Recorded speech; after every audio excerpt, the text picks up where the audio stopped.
Naitwa Saidi Kidimba. Inshallah. Swali la kwanza ni kuhusu ilmu ya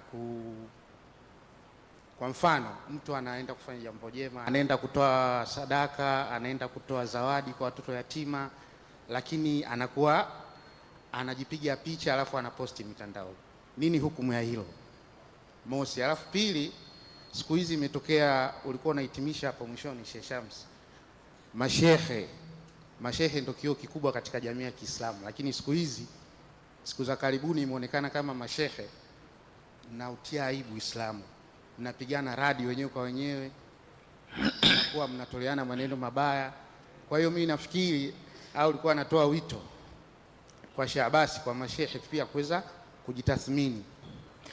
Ama kuhusu upande wa kwanza wa swali lako, sisi hatuingii katika nia za watu tukajua kwa nini ameamua kwenda kutoa sadaka yake na kupiga picha, kwa sababu katika Uislamu sadaka imeruhusiwa kuidhihirisha, kuitoa hadharani na vile vile kuitoa kwa siri. Yani ni maneno ya Allah subhanahu wa ta'ala, ukidhihirisha, ukiificha, fa ni'man hii, zote hizo ni neema.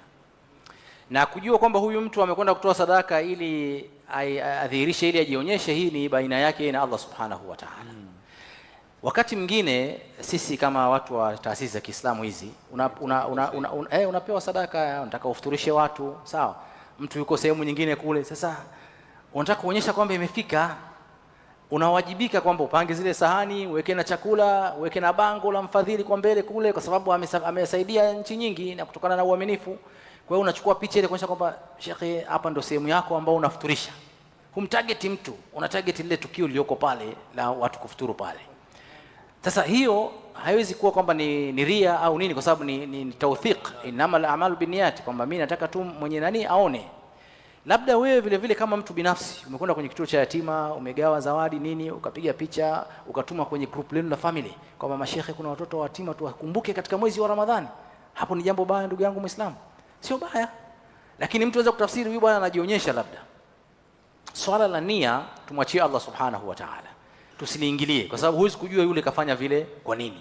Mwenyezi Mungu ndiye anajua kwamba nia yake ni kutoa kwa kujionyesha au ana kusudio jingine, Allahu aalam. Ama sehemu ya pili, nadhani ni mchango uliokuwa umeutoa, na ni kweli na mimi nitoe wito kupitia busati la Mtoro kwamba ndugu zangu mashehe na maduati, maswala kutumia social media katika maswala ya dini ni muhimu, lakini social media zina utaalamu wake hata katika masala haya ambayo sisi tunajadiliana kama wanachuoni wa Kiislamu au mashehe.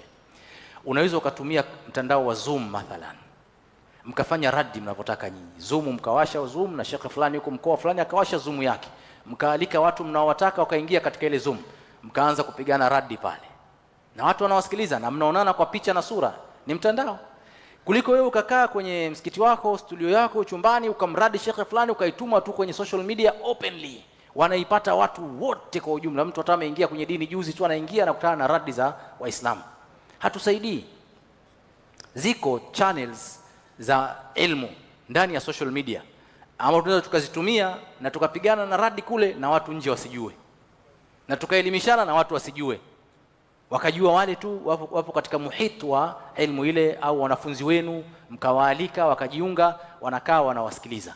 Lakini hii kuituma openly namna hii, kusema kweli kama alivyosema shekhe, zinatuvunjia heshima yetu na tunakosa ule uzito katika mujtama, na ndio maana saa nyingine vijana wanakuwa watusikilizi kwa sababu wanaona nyinyi wenyewe kwa wenyewe hamuheshimiani. Allahu aalam.